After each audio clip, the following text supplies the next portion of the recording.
morning, everybody, and thank you for getting out of bed in time to come in here and see me.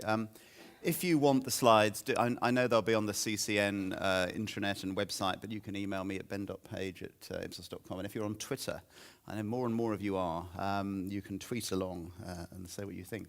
And I was searching desperately this morning on my hotel's internet connection for a picture of Eric Pickles wearing a toga in a triumphal chariot being drawn through it's an interesting image, being drawn through the streets of Rome, because actually I stand here before you today. I hear that Eric had an interesting reception last night, but I stand here before you today to say that Eric actually has been vindicated. And that isn't necessarily what everybody would have expected. It doesn't necessarily mean he will be vindicated in the future. But it does mean that he's been vindicated so far. So it's a shame I didn't make it last night with my toga and triumphal wreath for him. But anyway, let's just take stock of where we are. This is the Institute for Fiscal Studies estimates of the increase or decrease in spending by every government department during the life of this Parliament. And you can see that there's one area that's got a 36% increase, international development. In their infinite wisdom, both main political parties have decided to increase the one thing that everybody in Britain thinks should be reduced in a time of austerity. But there it is. Your friends in the NHS, I was at the HSJ summit last week, and they were all bemoaning their terrible circumstances, the fact they hadn't got two beans to rub together, the terrible crisis washing over. And I said, hang on a minute, guys, you have absolutely no idea. Look at the chart. Look at what's at the bottom. CLG communities, a minus 61% reduction. Local government, a 35% reduction. And there they were in the NHS, whinging about the terrible hand that they'd been dealt. I said, you have no idea, and you should go and talk to local government. Because actually, we are... I always put this slide up. We are in this position where our economy has permanently lost, it seems, a huge amount of capacity. Real wages in this country now, according to the Office of National Statistics, in real terms, the same as in 2003. A whole decade now of no actual improvement in living standards as measured by that metric. And of course, it depends where you look, and it depends what you look at. But the other thing we could say is actually, in many ways, public services are dealing much better with austerity than anybody might have predicted. And I think the challenge in all of that, and it's a very difficult balancing act, particularly for organisations like CCN, do you just sort of quietly get on with it and keep going as we go on, it appears, until at least 2020 with fiscal consolidation, or at what point does something happen? But so far, so good. I'll take you away from the county councils and look at Hackney. Now, Hackney Council has been a client of ours. Well, Hackney Council has been a client of ours for a long time. Now, you may remember, this is one of the authorities, of course, that in the past has forgotten to collect the rubbish for up to 3 months. They used to spend a lot of time. I remember once I was going, it was when they were sort of under central administration. I kept walking into the office in Mayor Street, and next to the office, somebody got a large red spray can, and they'd just written, crap! And every day, everybody was walking into this building. Nobody bothered removing it. And every day they walk in, oh, yes, crap, yes, that's us, Well, they did. I mean, and that just shows, to me, that said everything I needed to know about Hackney Council at that time. That was a decade ago. Let's see. Well, let's see. Wait and see. This is how happy people are with Hackney Council. Was 23%. 8 years ago, they got to 53%. And this year, 74%. And, that's not just amongst the new trendy types who've moved into that borough. There are lots of people there with beards and tattoos and fixie bikes and things like that. Things have changed. But even the people who've always been there now do say things are better. So, if Hackney can do it, it just shows that actually the sector as a whole can't be doing too badly. And overall, most people at the moment, if we say what's happened the last year, 14% of people say services have got better, 56% say they've stayed the same, 28% say they've got worse. But remember, this is England. And in England, everything's always got worse. Even when you were awash with money a lot of the time, people were saying things were getting worse. When you look at it across the country, people down in London, least negative, people in the north, most negative. Now, obviously, more money when we're cutting public spending, we take more of it tends to go from the areas where more was spent. And we can argue about that. But overall, most people not noticing any changes. We're continually belittled by various people, sometimes by our own ministers, sometimes. But actually, if you look at whether or not people trust their local council or trust Parliament, look at the trends. Not only is local government and local councillors always more trusted than parliamentarians and MPs, the gap seems to be getting bigger. I was actually interviewing Sir Jeremy Hayward, head of the civil service, for our newsletter yesterday. And I said to him, well, Jeremy, okay, what's going to happen in the next 20 years? You know, huge changes in the profile of public spending in this country. And he says, we've just got to have more devolution. So you heard it here first. Whether anything will ever happen, we don't know, but there you are. But certainly local government cannot be said to be untrusted.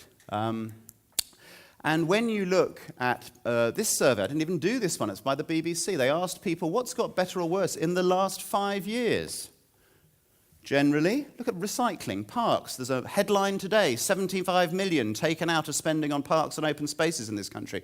What does the public say? 33% say they've got better in the last 5 years. 15% say they've got worse. And there's only one thing, as you can see, that big red thing down here. For those of you at the back of the roads, you know this.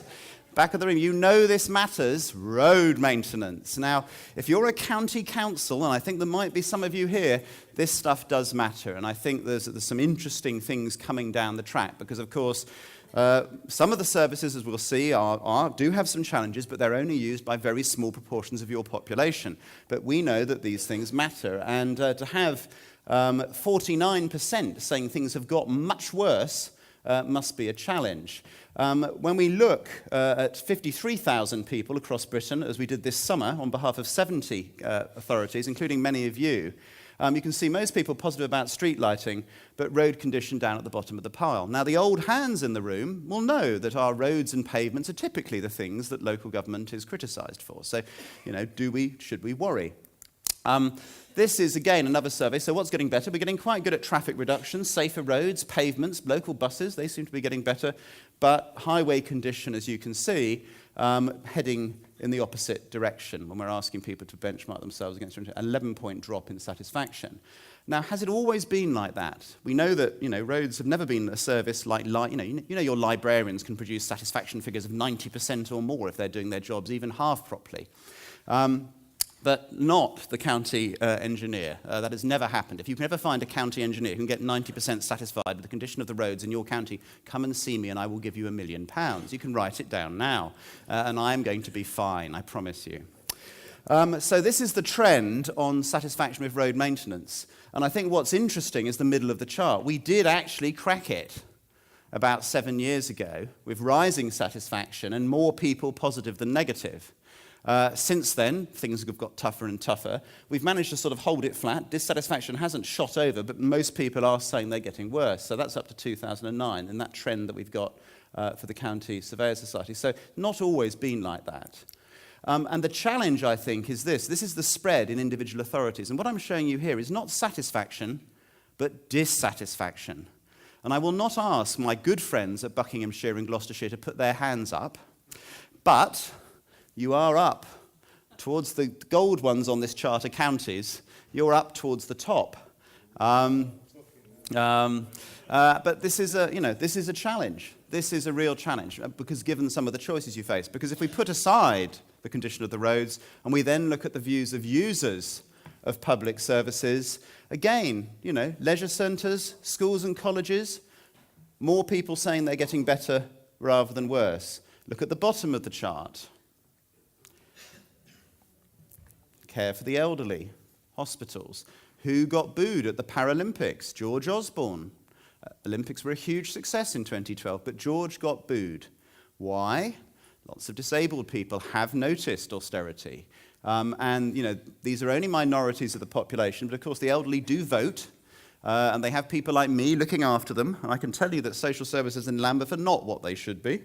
I spend most of my weekends dealing with them. And that is the challenge. So overall, we've got most people saying things aren't too bad. They haven't even noticed any cuts yet because you've been very careful in terms of prioritisation. Huge efficiencies that you've made compared to other parts of the public sector for which local government actually gets, I think, a fair amount of credit from the public. The question, of course, is what happens next and how long you can do this juggling or balancing act into the future. When we ask people on behalf of the NHS who's getting well looked after, you can see down at the bottom mental health and dementia coming out as even though everybody loves the NHS in Britain, it is the closest thing we have to religion. But yes, children and families, but no, dementia right down at the bottom. So all of the challenges we have in our particular moment of austerity and cuts in public spending are in some ways exacerbated by the fact that actually after about 2020, for all sorts of reasons, our imbalance between the older population and younger people starts to improve. We're not going to be like Japan or even China, where our aging population is with us for a very long time and the birth rate hasn't kept up. Our birth rate is actually correcting, as those of you responsible for school places know. Absolutely. But at the moment, in this period between 2013 and 2020, we do have these ever-increasing numbers of older people, which should be celebrated. 36,000 extra people over 100. And the tragedy there, only 4,000 of those will be male. But anyway. But when we're looking at what older people say, this is a survey amongst the 50-plussers who I will be joining in just a couple of years. Only 28% of them are confident that people are treated with dignity and respect when they're looked after either at home or perhaps in a care home. 63% worried about that. So, what can we do in this, trying to do all of the things that we need? We've had already national news stories about, the person who only gets 15 minutes of attention a day, and all the rest of it. And the question is just how long can we carry on? So there's the population as a whole, 65% saying they haven't noticed any changes to the services provided by their local council. Only, again, really good prioritisation. Fascinating, the same survey, cuts in local council services have gone too far and would lead to social unrest. This is, you may remember some of the northern cities put this forward as a proposition, so we thought we'd test that. 48% agreed with that, 47% disagreed. 29% of Conservatives agree with the statement at the bottom. 60% of Labour voters. But the really interesting thing, a quarter of the population agree with both statements.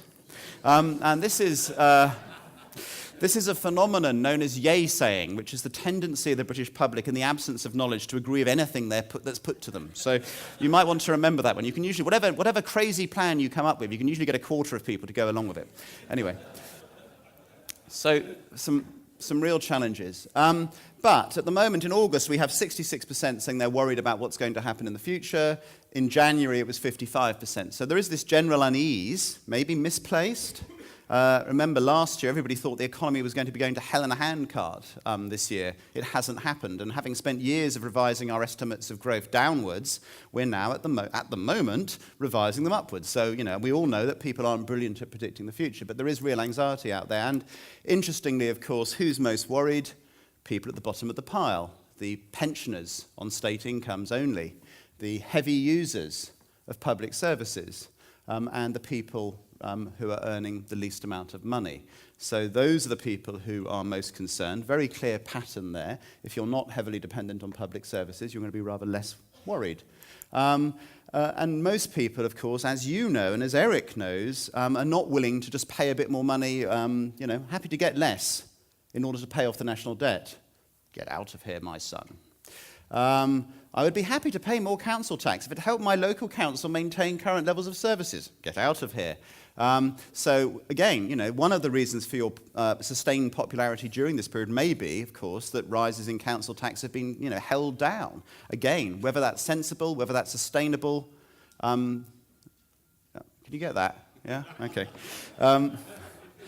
Right, okay. We just don't know. I mean, I would say, of course, and that you'll remember that although obviously different authorities do charge very differing levels of council tax, there is no relationship, or very little, between how happy people are with their authority and how much council tax it charges.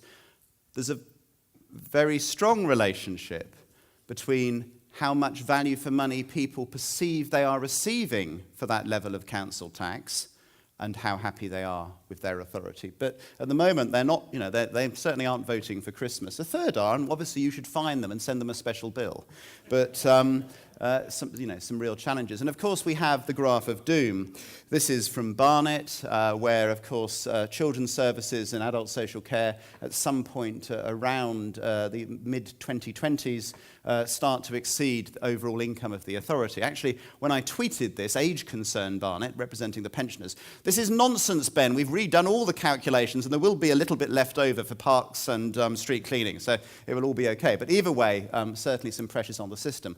And, I put this up last year, but it still seems to be true. The worst hasn't happened yet, but we don't know what's coming next. And one of the pieces of work that we do that's most interesting is our work looking at generational differences, because in Britain at the moment, we have about the same number of people over 65 as we do in the 45 to 65 bracket, about the same number in the 45 to 25 bracket, and then the under 25s. And one of the things that's interesting is if you were born before the end of the Second World War, only 8 people in 100 in that generation, and lots of them still here, lots of them still voting, would believe their lives are going to be worse than overall. When they look back at their life, they'd say it was worse than their parents.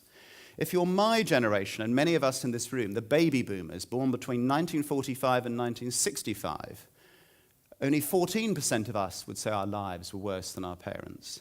But if you're Generation X, and I know there are some here, born after 1966 through to 79, 19% believe their life will be worse than their parents.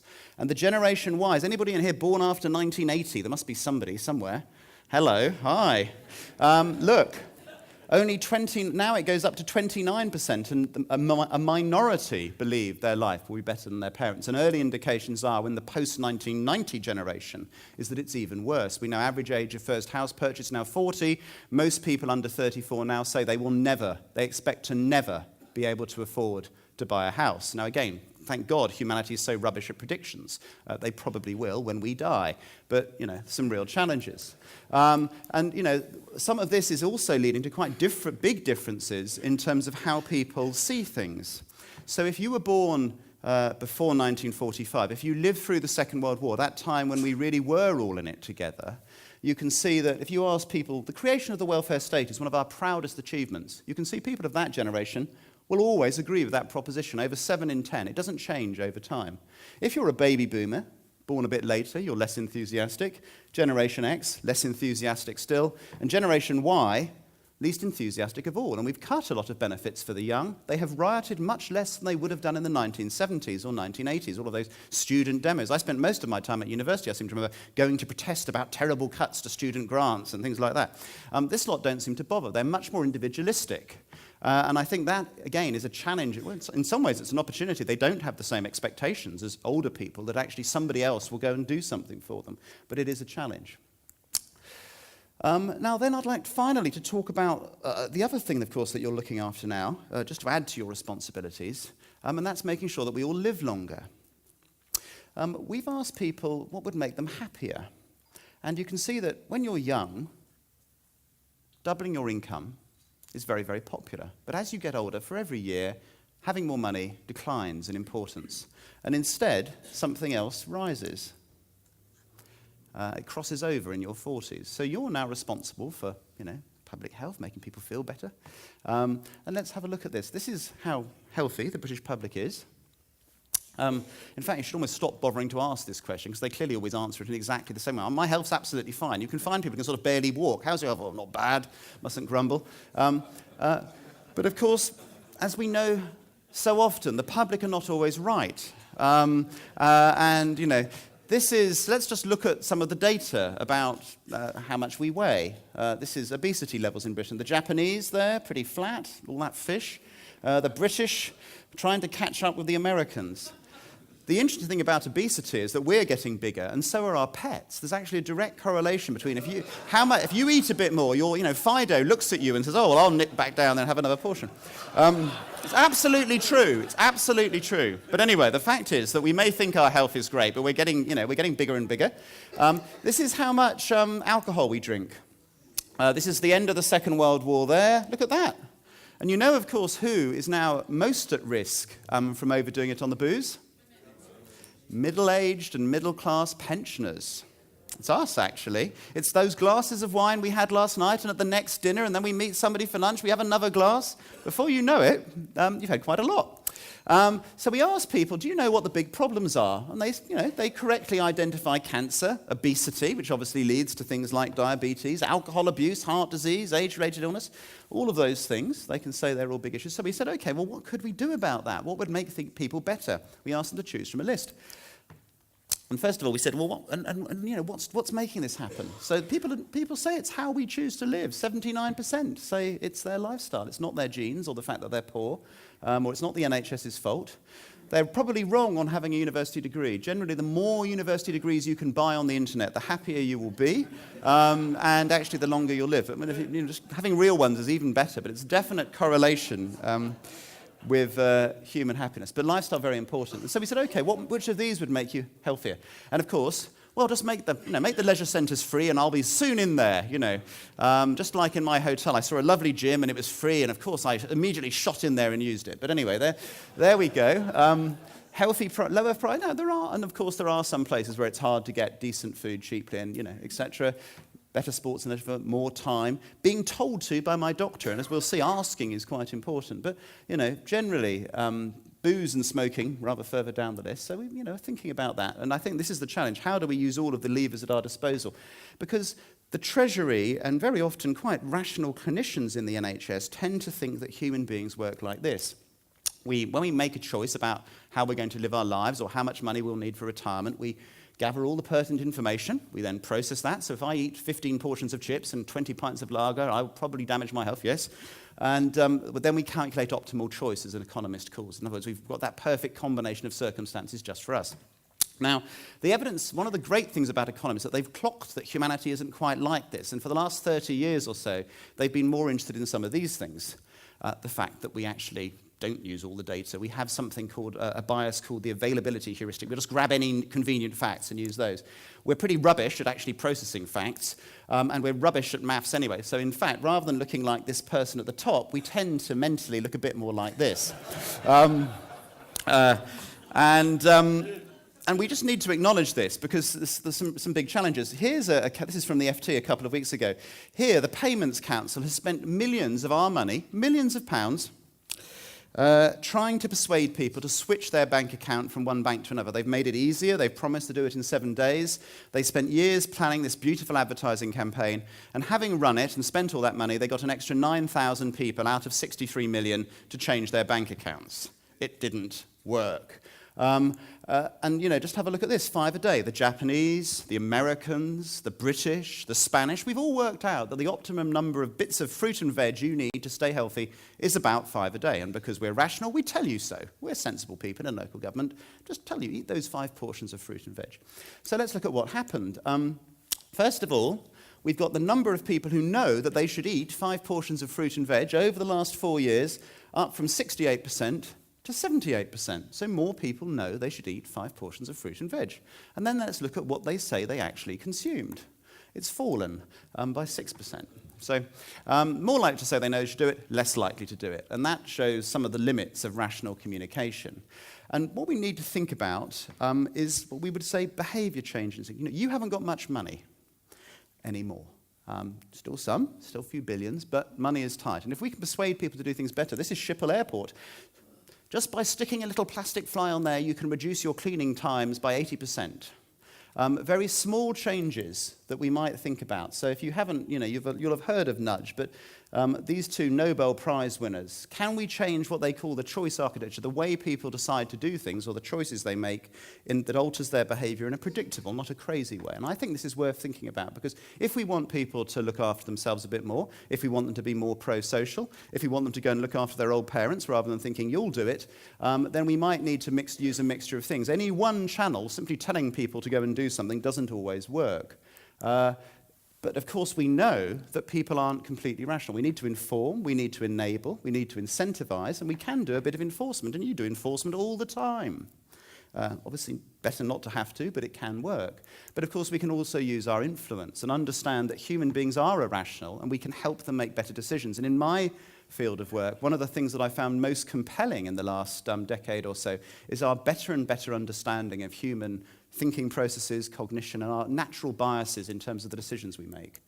If you want to do it simply, you could use this one. Just, whether you're going to, for this problem here, do we hug the public, give them a sort of incentive to do something, do we give them a shove, just close something?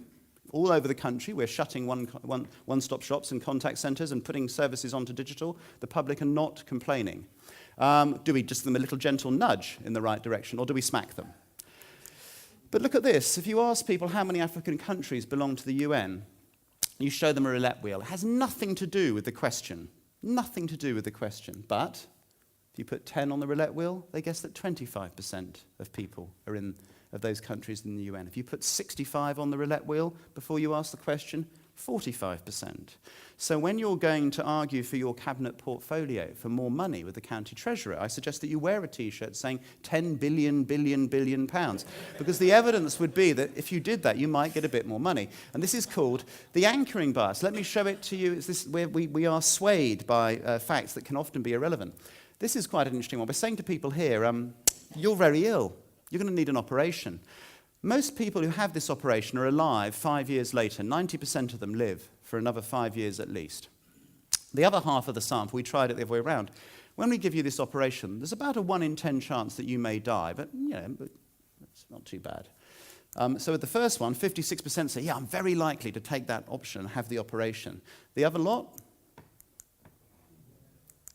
and 16% just don't know, 39%. So exactly the same information presented in a different way. And this is a key point for us in terms of communicating with our electors.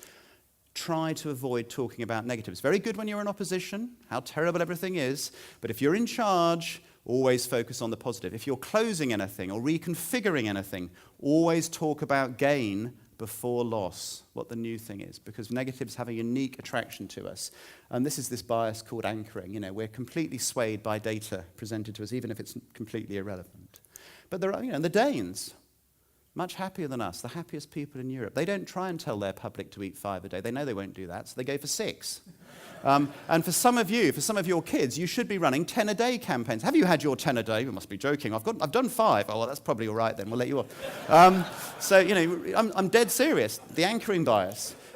Social norms. We want to be like each other. We want to see that everybody else is doing it. There's some evidence that if you get very fit and healthy households where everybody goes jogging in the morning and drop them into places where most people sit in front of TV all day, the neighbours start to copy them. We've got a project at the moment in one part of London. We're putting out fake recycling down one side of the street. And the neighbours have all noticed the other lot on the other side seem to be doing a hell of a lot more recycling, so they're now putting it out. We want to be like each other. You can use that.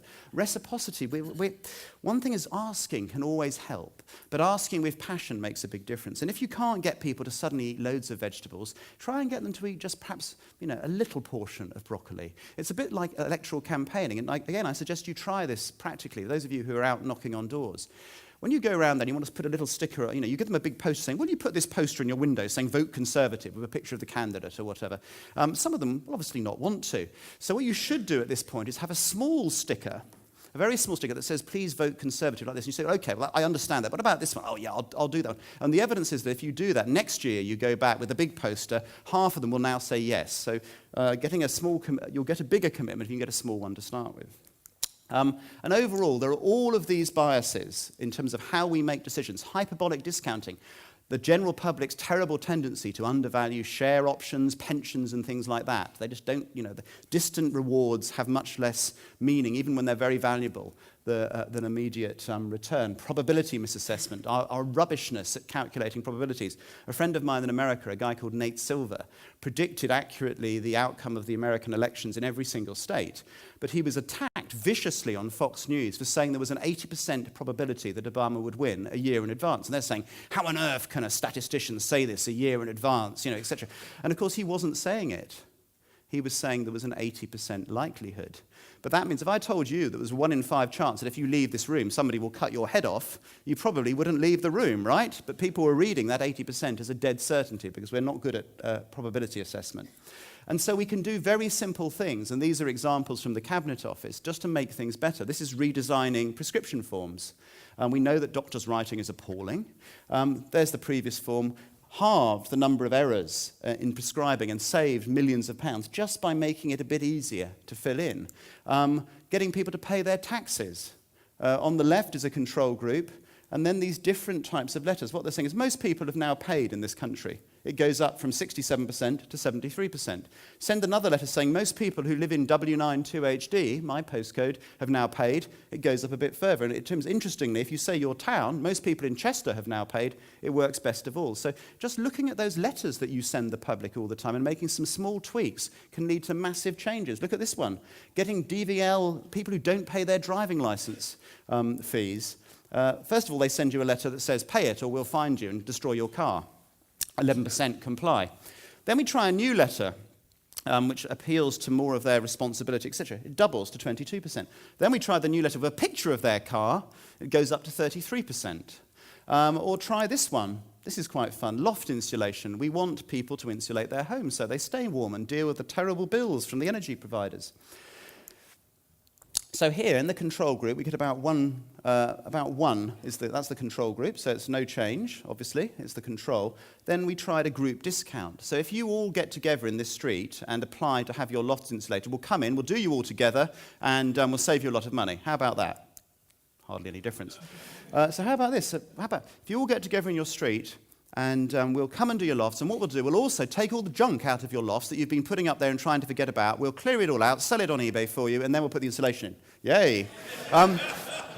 So the point here is understanding people's decision-making processes. You know, the problem is not that they don't want loft insulation. They're just worried they've got a mental block on all of that stuff they've put in the loft, all Granny's stuff that they wanted to sort out and never get round to. I've got cupboards full of it. We all have. But, you know, we need to... So thinking about exactly what is the problem that we're trying to deal with. Handwritten envelopes. You know, we know that often we like to send things out in cheap brown envelopes, don't we? Rather sort of badly printed stuff on the front. What about sending them a white envelope with handwriting on it? 22% reply, 26% reply. Again, and this can be about paying fines, all sorts of things, and getting you lots more money. So I just think we can make some small changes. And there are huge opportunities. You know, look at this picture of popes leaving. 2005, 2013. Notice a difference? Because one of the challenges is that these things now are the way that most people look at the web, this and tablets.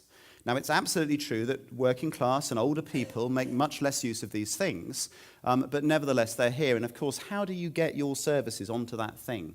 40% of businesses haven't yet really got round to that. I think local government should steal a march them because we can make things so much easier. Just registering to vote now, in my authority, they don't have to send me bits of paper anymore. They send me an email, I click to confirm that I'm in the property, done. And that's just saved, you know, a whole load of bits of post, processing, time, and everything else. And, you know, I just keep coming back to that. At the same time, of course, big challenges. Put your hands up if you've ever had or ever used a Nokia telephone. And keep your hands up if you've still got one. One of the reasons why the chief executive, of course, made the speech about the burning platform. But I do, you know, things change very, very rapidly. But we can use this technology, and it's washing over us, and we should think about it. So I'll sum up. I'll just say, you know, you've dealt with austerity, I think, much better than any of us might have predicted. I don't know if you're secretly surprised or if you knew you had it in you all along, but nevertheless, it's been really good. It's true that the publics remain worried about the future. Every year I come and see you, and every year it doesn't seem to, you know, we seem to sort of get through it. I'm just waiting to see. What we do know is there is a non-linear relationship between cuts, changing things, and the public noticing. Number 10, for example, very worried about the NHS. You know, will we hit a tipping point where suddenly the Conservatives get blamed for turmoil in the NHS? Not so far. Satisfaction's holding up, but they're very worried about it. You have to keep focusing harder and harder on those things that you want to make a difference to, because of the choices that we face. And I think that is really key. Obviously, the technology, I think we just need to keep looking at that. One of the things that we need to remember, and it's certainly true in my company, the young people can do stuff with tech, and I'm pretty keen on it myself. I play with my gadgets all the time. But the kids, you know, the 20-somethings can do things that I can't even begin to remember or imagine how they've done it. And I hope you've got a few of those still, if you've got running a non-redundancy program where everybody gets older and older every year in the council. But I would look at that. It means, of course, as politicians, more pressure to lead and tell people what's going to happen. We've done a good job of that, taking our communities with us. And I think in all of this, there's a sort of question about, you know, how far do we want to go? in terms of reducing the size of the state, in terms of asking people to do things for themselves. And that question, of course, is going to be some of the debate that we have at the general election. But what I would say is that whatever happens over the next 18 months, local government is probably, by the look of things, going to be doing a lot better than many other parts of the public sector. So well done and good luck for the future. Thank you.